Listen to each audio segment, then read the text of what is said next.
Welcome back to my channel. ಹೊಸದಾಗಿ channel ನೋಡ್ತಾ ಇದ್ದರೆ ಸಬ್ಸ್ಕ್ರೈಬ್ ಮಾಡಿಕೊಂಡು ಸಪೋರ್ಟ್ ಮಾಡಿ.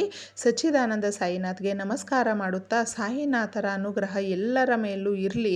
ಗುರುವಾರ ಬಂದು ನಮಗೆ ಪೌರ್ಣಮಿಯ ಇಂದಿನ ದಿನ ಸ್ನೇಹಿತರೆ. ನಾಳೆ ಪೌರ್ಣಮಿ ಇದೆ, ತುಂಬ ಶಕ್ತಿದಾಯಕವಾಗಿರುತ್ತೆ. ಈ ದಿನ ಕೂಡ ನೀವು ಈ ಪರಿಹಾರವನ್ನು ಮಾಡಿಕೊಂಡಾಗ ಸುಮಾರು ಜನಕ್ಕೆ ಸುಮಾರು ಸಾಯಿನಾಥರ ಸಂದೇಶಗಳು, ಆ ಕಥೆಗಳು, ಆ ಒಂದು ನಡೆದೇ ಇರುವಂಥ ಎಷ್ಟೋ ಘಟನೆಗಳು ನಾವು ಈ ಕಥೆಗಳ ಮುಖಾಂತರ ಕೇಳಿದಾಗ, ಈ ಸಂದೇಶಗಳನ್ನು ನಮ್ಮ ಜೀವನಕ್ಕೆ ನಾವು ಅಳವಡಿಸ್ಕೊಂಡಾಗ ನಮ್ಮ ಪ್ರಾಬ್ಲಮ್ಸನ್ನು ನಾವು ಯಾವ ರೀತಿ ಬಗೆಹರಿಸ್ಕೊಳ್ಬೇಕು ಅನ್ನೋದು ಒಂದು ದಾರಿಯನ್ನು ಆ ತಂದೆಯೇ ತೋರಿಸ್ತಾನೆ ಸ್ನೇಹಿತರೆ.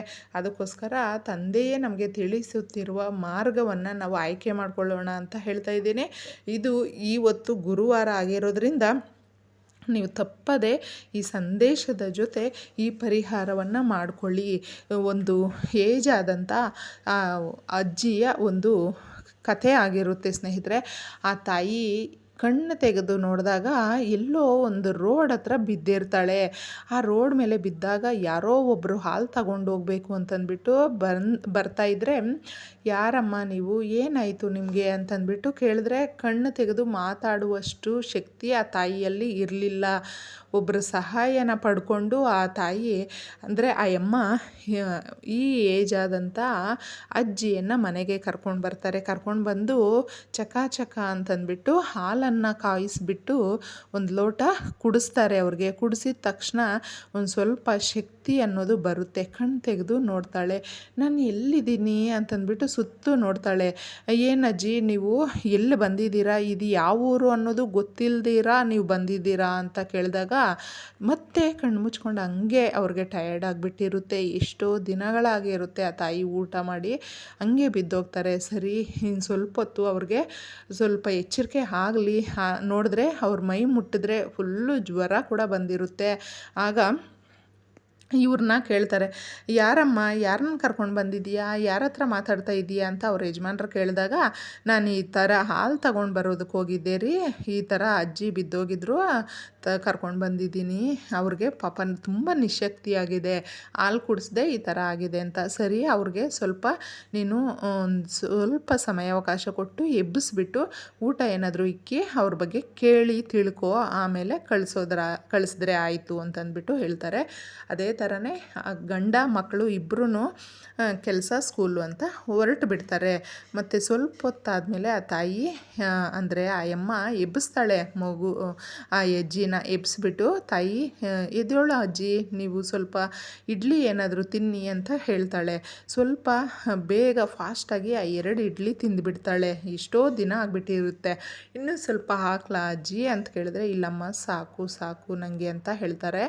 ಆಗ ಅಜ್ಜಿ ನೀವು ಯಾರು, ಏನಕ್ಕೆ ಈ ಕಡೆ ಬಂದಿದ್ದೀರಾ ಅಂತ ಕೇಳಿದ್ರೆ ನಡೆದಿರುವ ಘಟನೆ ಹೇಳ್ತಾಳೆ ಸ್ನೇಹಿತರೆ. ನನ್ನ 2 ಗಂಡು ಮಕ್ಕಳು ಸೊಸೆಯಂದರು ಇದ್ದಾರೆ ಅಮ್ಮ. ಅವರು ಮೊದಲು ನಮ್ಮ ಯಜಮಾನರು ನಾನು ಇಬ್ಬರು ಜೊತೆಯಲ್ಲೇ ಇದ್ರಿ, ಚೆನ್ನಾಗಿ ಓದಿಸಿದ್ವಿ ಅವ್ರನ್ನ. ಅವರು ಪಟ್ಟಣಕ್ಕೆ ಹೋಗ್ಬಿಟ್ರು, ಅಂದರೆ ಸಿಟಿಗೆ ಹೋಗಿ ಕೆಲಸಗಳು ಮಾಡಿಕೊಂಡು ಮದುವೆಗಳು ಮಾಡಿಕೊಂಡು ಜೀವನನ ಅವರು ಅಲ್ಲೇ ರೂಪಿಸ್ಕೊಂಡು ಸೆಟ್ಲ್ ಆಗಿಬಿಟ್ರು. ನಮ್ಮ ಗಂಡ ತೀರೋದಾಗ ಬಂದರು, ಕಾರ್ಯ ಎಲ್ಲ ಮುಗಿಸ್ಕೊಂಡಿದ್ದು ಅವ್ರ ಪಾಡ್ಗೆ ಅವರು ಹೊರಟೋದ್ರು. ನೀನು ಬರ್ತೀಯ ಅಮ್ಮ, ನೀನು ಒಬ್ಬಳೇ ಇರ್ತೀಯ, ಏನು ನಿನ್ನ ಕತೆ ಅಂತ ಯಾರೂ ಕೇಳಲಿಲ್ಲ. ಅಲ್ಲಿವರೆಗೂ ನಾನು ಚೆನ್ನಾಗೇ ಇದ್ದೆ ಅಮ್ಮ, ಒಬ್ಬಂಟಿಯಾಗಿದ್ರೂ ನಾನು ಚೆನ್ನಾಗೇ ಇದ್ದೆ. ಇದ್ದಕ್ಕಿದ್ದಂಗೆ ಒಂದು ದಿನ ನನ್ನ ದೊಡ್ಡ ಮಗ ಬರ್ತಾನೆ. ಅಮ್ಮ, ಎಷ್ಟು ದಿನ ನೀನು ಒಬ್ಬಂಟಿಯಾಗಿರ್ತೀಯ, ನಮಗೂ ಬೇಜಾರು, ನೋಡಿದವರೆಲ್ಲ ಕೇಳ್ತಾರೆ ತಾಯಿನ ನೋಡ್ಕೊಳ್ಳೋಕ್ಕಾಗಲ್ವಾ ಅಂತಂದ್ಬಿಟ್ಟು ಅದಕ್ಕೆ ನಿನ್ನ ಸೊಸೆ ಮಕ್ಕಳನ್ನ ಕರ್ಕೊಂಡು ಬಂದುಬಿಟ್ಟಿದ್ದೀನಮ್ಮ, ನಾವು ಇಲ್ಲೇ ಇರ್ತೀವಿ ಅಂತ. ಖುಷಿ ಆಗಿಬಿಡುತ್ತೆ ತಾಯಿಗೆ. ಹೋಗಲಿ, ಇಷ್ಟು ದಿನಕ್ಕಾದರೂ ನನ್ನ ಮಗ ಬಂದಲ್ವಾ ಅಂತ. ಸೇಮ್ ಅದೇ ಥರನೇ ಅವ್ರ ಚಿಕ್ಕ ಮಗ, ಹೆಂಡ್ತಿ, ಮೊಮ್ಮಗಳು ಸೇಮ್ ಇದೇ ಥರನೇ ಬರ್ತಾರೆ ಸ್ನೇಹಿತರೆ. ಅವರ ಯಜಮಾನರು ಅಂದರೆ ಈ ತಾಯಿಯ ಯಜಮಾನರು ವಿಲ್ ಬರೆದು ಇಟ್ಟಿರ್ತಾರೆ, ದೊಡ್ಡ ಮಗನಿಗೂ ಚಿಕ್ಕ ಮಗನಿಗೂ ಅಂತಂದ್ಬಿಟ್ಟು ಸಪ್ರೇಟಾಗಿ ಒಂದೊಂದು ಮನೆ ಅಂತಂದ್ಬಿಟ್ಟು ಮೇಲೆ ಕೆಳಗೆ ಇರುತ್ತೆ, ಮಾಡಿರ್ತಾರೆ. ಹೊಸದಾಗಿ ಬಂದಾಗ ಸೊಸೆಯಂದರು ಜೊತೆನಲ್ಲಿ ಅಂದರೆ ಇವ್ರ ಮಕ್ಕಳು ಚೆನ್ನಾಗೇ ನೋಡ್ಕೊಳ್ತಾ ಇರ್ತಾರೆ. ಕಾಲಕ್ರಮೇಣ ಹೋಗ್ತಾ ಇದ್ದಂಗೆ ಅವ್ರ ಮನೆ ಹಿಂದೆ ಗುಡಿಸ್ಲೊಂದಿರುತ್ತೆ. ಆ ಗುಡಿಸ್ಲು ಒಳಗಡೆ ಹಾಕ್ತಾರೆ ಅಜ್ಜಿನ. ನೀನಿಲ್ಲೇ ಇರು ಅಂತಂದ್ಬಿಟ್ಟು. ಆದರೆ ಅವ್ರ ಮನೆಯ ಪಕ್ಕದಲ್ಲಿ ಇವರ ಸ್ನೇಹಿತೆ ಒಬ್ಬರು ಇರ್ತಾರೆ ಸ್ನೇಹಿತರೆ. ಬಂದು ನೋಡ್ತಾಳೆ ಈ ಸ್ನೇಹಿತೆಯನ್ನು. ಇಷ್ಟೋ ಕರೆಂಟ್ ಇರೋದಿಲ್ಲ, ಫ್ಯಾನ್ ಇರೋದಿಲ್ಲ, ಊಟ ಇರೋದಿಲ್ಲ, ಸಮಯಕ್ಕೆ ಊಟ ಕೊಡಲ್ಲ, ಬೈತಾ ಇರ್ತಾರೆ. ಆ ಮನೆ ಹತ್ರ ಹೋದರೆ ಅವರು ತಳ್ಳು ಬಿಡ್ತಾರೆ ಮಕ್ಕಳು. ಈ ರೀತಿ ಚಿತ್ರಹಿಂಸೆ ಕೊಡ್ತಾ ಇರ್ತಾರೆ. ತುಂಬ ಮೈಗೆ ಹುಷಾರಿಲ್ಲದೆ ಇರುವಾಗ ಆ ಫ್ರೆಂಡ್ ಇರ್ತಾರಲ್ವ ಅಜ್ಜಿ, ಅವ್ರನ್ನ ಹಾಸ್ಪಿಟ್ಲ್ ಅಂದರೆ ಡಾಕ್ಟ್ರನ್ನ ಕರ್ಕೊಂಡು ಬಂದು ಚಿಕಿತ್ಸೆ ಕೊಡಿಸ್ಬಿಟ್ಟು ಡಾಕ್ಟ್ರನ್ನ ಕಳಿಸಿದ್ಮೇಲೆ ಹೇಳ್ತಾಳೆ, ನೋಡು ನಿನಗೆ ನಿನ್ನ ಮಕ್ಕಳನ್ನ ನೀವೆಷ್ಟು ಚೆನ್ನಾಗಿ ಸಾಕಿ ಬೆಳೆಸಿದ್ರಿ. ಈಗ ನಿಮ್ಮ ಮಕ್ಕಳೇ ಈ ಮನೆಯಿಂದ ದೂರ ಮಾಡವ್ರೆ ನಿನ್ನನ್ನು. ನೀನು ಇಷ್ಟೆಲ್ಲ ನಿನ್ನ ಆತ್ಮಾಭಿಮಾನವನ್ನು ಸಾಯಿಸ್ಕೊಂಡು ಇಲ್ಲಿ ಬದುಕ್ತಾ ಇದೆಯಾ? ನಿನ್ನ ಮನೆ ತಾನೇ, ನೀನು ಒಳಗಡೆಗೆ ಹೋಗು ಅಂತಂದ್ಬಿಟ್ಟು ಹೇಳಿದಾಗ ಆ ಮಾತುಗಳೆಲ್ಲ ಒಂದು ಸಾರಿ ಏನೋ ಹೌದಲ್ವಾ, ನಿಜ ಅಲ್ವಾ, ನಾನು ನನ್ನ ಗಂಡ ಕಷ್ಟಪಟ್ಟು ಇದೆಲ್ಲ ಮಾಡ್ಕೊಂಡಿರುವಂಥದ್ದು. ಈಗ ಇವರು ಬಂದು ಈ ಥರ ಮಾಡ್ತಾಯಿದ್ದಾರೆ ಅಂತ ಸೀದಾ ಹೋಗ್ಬಿಟ್ಟು ಮನೆಯಲ್ಲಿ ಟಿ ವಿ ಹಾಕ್ಬಿಟ್ಟು ಸೋಫಾ ಮೇಲೆ ಕೂತ್ಕೊತಾಳೆ. ಅವರು ಇಬ್ಬರು ಗಂಡು ಮಕ್ಕಳು, ಅಮ್ಮ ನೀನೇನಕ್ಕೆ ಬಂದೆ, ನಿಂಗೆ ಹಿಂದೆ ನಿನ್ನ ಗುಡಿಸ್ಲೈತಲ್ವ, ಅಲ್ಲಿ ಮಲ್ಕೊಳ್ದಿರ ಏನು ಇಲ್ಲಿ ಕೆಲಸ ನಿನಗೆ, ಹೋಗು, ಇವಾಗ ನಿನ್ನ ಸೊಸೆ ಬಂದರೆ ಇದ್ರನ್ನ ನೋಡಿದ್ರೆ ಮತ್ತೆ ಬೈತಾಳೆ ಅಂತಂದ್ಬಿಟ್ಟು. ಇದು ನನ್ನ ಮಕ್ಕಳ ಮನೆ, ಅಂದರೆ ಮಕ್ಕಳ ಮೇಲೆ ವಿಲ್ ಬರೆದಿರ್ತಾರಲ್ವ ಅವ್ರ ಯಜಮಾನ್ರು, ಇದು ನನ್ನ ಮಕ್ಕಳ ಮನೆ, ಅವ್ರು ಯಾರು ಹೇಳೋದಕ್ಕೆ ಅಂತಂದ್ಬಿಟ್ಟು. ಆದ್ರೂ ಮಕ್ಕಳು ಅಷ್ಟೇ, ಸೊಸೆಯಂದರು ಅಷ್ಟೇ ಕೇಳೋದಿಲ್ಲ. ಅವರ ಬಟ್ಟೆ ಬರೆಗಳನ್ನೆಲ್ಲ ತಗೊಂಡು ಬಸ್ ಹತ್ತಿಸ್ಬಿಡ್ತಾರೆ. ಎಲ್ಲೋಗಿ ತಲುಪುತ್ತೆ ಆ ಬಸ್ಸು, ಏನಾಗುತ್ತೆ ಏನೂ ಗೊತ್ತಿರೋದಿಲ್ಲ, ಮೈಗೆ ಹುಷಾರಿರೋದಿಲ್ಲ ತಾಯಿಗೆ, ಹಾಗೆ ಬಸ್ಸಲ್ಲಿ ಬಿಟ್ಬಿಡ್ತಾರೆ ಸ್ನೇಹಿತರೆ. ಬಸ್ ಹತ್ತಿ ಆ ತಾಯಿ ನಿದ್ದೆ ಮಾಡಿಬಿಡ್ತಾಳೆ. ಯಾಕಂದರೆ ಅಷ್ಟು ಟಯರ್ಡ್ ಆಗಿರುತ್ತೆ, ಊಟ ಇರೋದಿಲ್ಲ, ತುಂಬ ಸುಸ್ತಾಗಿರ್ತಾಳೆ. ಆಗ ಅಲ್ಲಿ ಆ ತಾಯಿಯ ಪಕ್ಕದಲ್ಲೇ ಸ್ನೇಹಿತರೆ ಒಬ್ಬರು ಯಾರೋ ತಲೆನ ನೆವ್ರದಂಗೆ ಅನಿಸುತ್ತೆ. ಎದ್ದೇಳಮ್ಮ ಮಗು, ಎದ್ದೇಳು, ನಿನ್ನ ಎಲ್ಲ ತಪ್ಪುಗಳನ್ನು ನಾನು ಕ್ಷಮಿಸ್ತೀನಿ, ಎದ್ದೇಳು ಅಂತಂದ್ಬಿಟ್ಟು.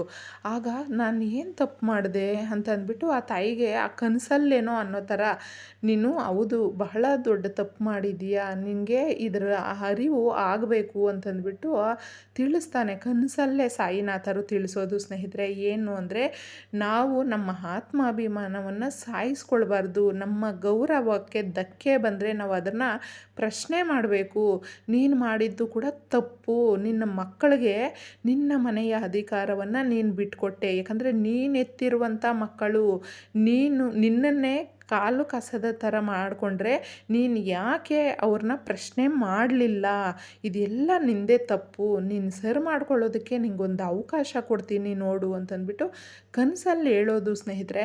ಆದರೆ ಈ ಥರ ಎಲ್ಲ ಹೇಳೋದು ಆ ತಾಯಿಗೆ ಏನು ಒಂದು ಸ್ಪಷ್ಟತೆ ಅನ್ನೋದು ಇರೋದಿಲ್ಲ. ನೋಡಿದ್ರೆ ನಾನು ಬಂದು ಇಲ್ಲಿ ಸೇರಿದ್ದೀನಿ ಅಂತಂದ್ಬಿಟ್ಟು ಆ ತಾಯಿಗೆ ನಡೆದಿರುವ ಘಟನೆ ಹೇಳೋದು ಸ್ನೇಹಿತರೆ. ಯಾರಿಗೆ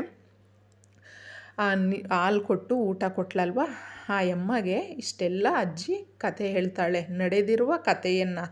ಆಗ ಅವ್ರ ಯಜಮಾನ್ರು ಬಂದ ಮೇಲೆ ತಿಳಿಸ್ತಾಳೆ. ಈ ಅಮ್ಮ ಅಲ್ಪ ಸ್ವಲ್ಪ ಓದ್ಕೊಂಡಿರ್ತಾಳೆ. ನ್ಯೂಸ್ ಪೇಪರ್ನ ಓದಿ ಕಾಲಕ್ರಮೇಣ ಇವ್ರ ಜೊತೆನೇ ಅಡ್ಜಸ್ಟ್ ಮಾಡಿಕೊಂಡು ಇರ್ತಾಳೆ.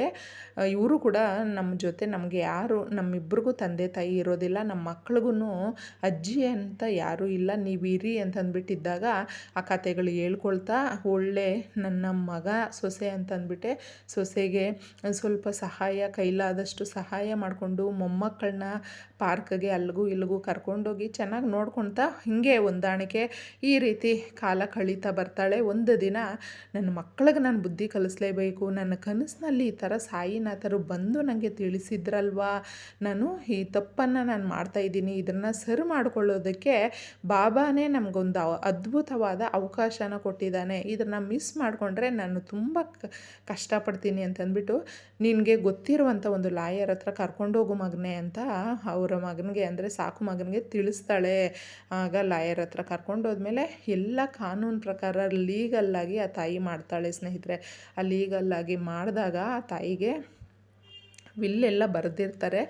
ಆದರೆ ಏನಾಗುತ್ತೆ ಅಂತಂದ್ಬಿಟ್ಟು ಈ ರೀತಿ ನಡೀತಾ ಇರಬೇಕಾದ್ರೆ ಕ್ವಶನ್ ಮಾಡ್ತಾಳೆ, ನಾನು ಎತ್ತಿ ಸಾಕಿ ಸಲುವಿದಂಥ ನನ್ನ ಮಕ್ಕಳು ನಮ್ಮ ಯಜಮಾನರು ಇದ್ದ ಕಾಲಮಾನದಲ್ಲಿ ಅವರು ವಿಲ್ ಬರೆದಿರ್ತಾರೆ, ದೊಡ್ಡ ಮಗನಿಗೆ ಚಿಕ್ಕ ಮಗನಿಗೆ ಅಂತ. ಅವ್ರ ಮೇಲೆ ಅಷ್ಟು ನಂಬಿಕೆ ಇರೋದಕ್ಕೆ ನಾನು ಹೋದರೂ ಕೂಡ ಅಥವಾ ನಾನಿದ್ದರೂ ಕೂಡ ನಮ್ಮನ್ನು ತಂದೆ ತಾಯಿನ ಇವರು ಪ್ರೀತಿಯಿಂದ ಸಾಕ್ತಾರೆ, ಸಲುತ್ತಾರೆ, ನಮ್ಮ ಜವಾಬ್ದಾರಿಯನ್ನು ಇವರು ತಗೊಳ್ತಾರೆ ಅಂತಂದ್ಬಿಟ್ಟು ಇವ್ರ ಮೇಲೆ ನಂಬಿಕೆಯಿಂದ ಮಾಡಿದ್ವಿ. ಆದರೆ ಇವರು ನಮಗೆ ನಂಬಿಕೆ ದ್ರೋಹ ಮಾಡಿದ್ದಾರೆ. ಈಗ ನನ್ನ ಜೀವನಕ್ಕೆ ಯಾವ ರೀತಿ ಆಗಬೇಕು ಅಂತಂದ್ಬಿಟ್ಟು ಕಾನೂನಲ್ಲಿ ಆ ತಾಯಿ ಕ್ವೆಶನನ್ನು ಕೇಳ್ತಾಳೆ. ಆಗ ಆ ತಾಯಿಗೆ ನ್ಯಾಯ ಕೂಡ ಸಿಗುತ್ತೆ. ತಂದೆ ತಾಯಿನ ಯಾರು ಬಿಟ್ಟೋಗ್ತಾರೋ ಅವ್ರಿಗೆ ಸರಿಯಾದ ಶಿಕ್ಷೆ ಕೂಡ ಆಗುತ್ತೆ. ಆ ಶಿಕ್ಷೆ ಅವ್ರಿಗೆ ಕೂಡ ಆಗಿದೆ ಸ್ನೇಹಿತರೆ.